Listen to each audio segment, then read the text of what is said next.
後來鄉親分臨北港的消息，講農曆3月小媽祖進香的期間，有徛街甲店家會佔用門前的道路，互人停車共收錢。北港分局講到時陣會加強處理。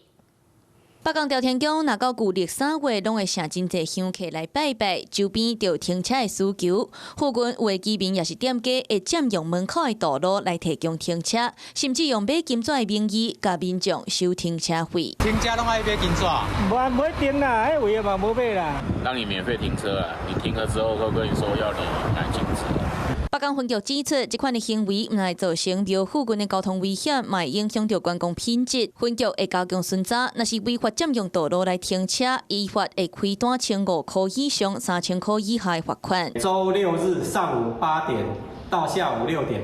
本分局北港派出所幹部代班執行，統計朝天宮周邊道路違規停車舉發101件。北港分局嘛呼籲民眾，朝天宮的附近有真濟合法的停車場，請民眾加做利用，共同維護交通秩序。